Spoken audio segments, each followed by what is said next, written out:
Listen to the mentality. You mean you gonna throw a lot of punches for a 48-year-old guy pushing 50?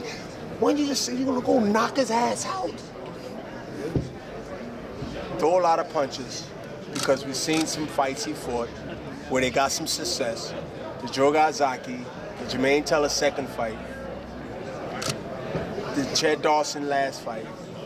Anybody that threw a lot of punches, not necessarily hitting, but he threw. You listen to a guy, especially when he's young, speaks. He tell you what he thinks already.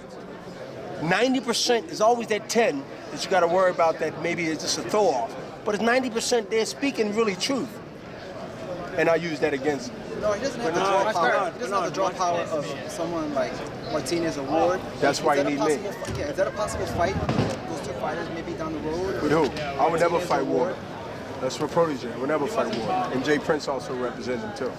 No, I already went on record to say that. Me and Ward never fight. They ain't got enough money for me. Martinez? Bernard, did you watch that Campillo fight with him? Martinez just for Chavez? Oh, absolutely.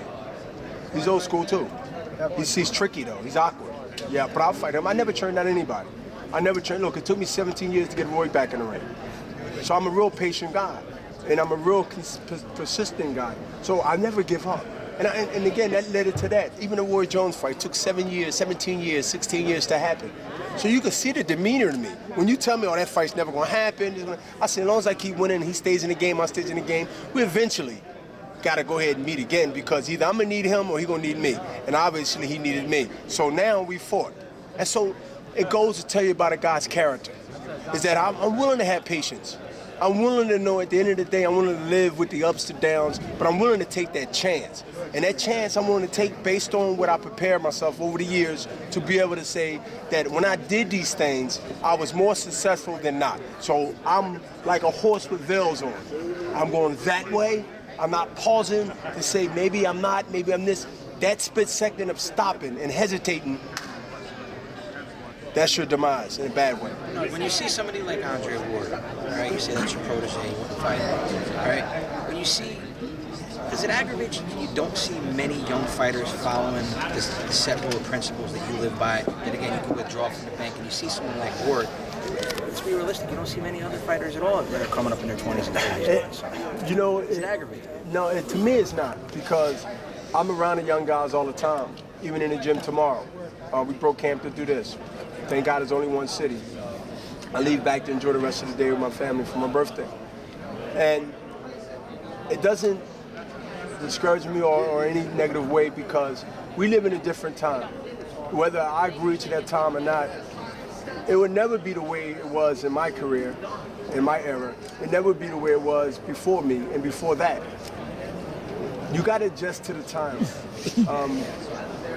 I remember you win a belt, you defend the belt, you stay there, you defend, you clear it out, and then if you go up, you go up. Now you can go up, go down, go up, grab a belt here, go up, hold two belts or two-weight divisions, maybe three, and go up. So even the business side is a little different. I just want to see good fights in boxing. I want to see fights that people care about in boxing. I don't want to see boxing be taken over or playing second to any combat sport that got to do with punching. And my thing is, this is one of the oldest sport, if not the oldest sport in the world, especially America, that if matches are made, the young guys, whether they fight in one weight division, like you said, or another weight division, or not having the discipline to do what they do for a long term, keep a title, hold a title, that will bring a lot more audience back to boxing, which I think is more of the threat of losing with all these other stuff going on. That I do respect UFC, MMA, and all that. But you got to have matches like this. You got to have matches like that. You got to have matches like this. The Floyd and Pacquiao fight should have happened way before 2-3 years ago. Now that was a blow twice. That was a blow that to him physically, and it was a blow that the what if. I mean, the what if. So you would bring boxing back is the unselfishness with the business people in boxing to let the fighters fight, take care of them, pay them their worth, and set the next fight up. If you're a man the best and you believe he's the best, then put all your coins on the table and let that happen. It goes for the networks, it goes for the promoter, that goes for the managers, the business, the consultant. I don't give a damn what title they get themselves. It's all making money, it's all making business, it's all making fights. Now you have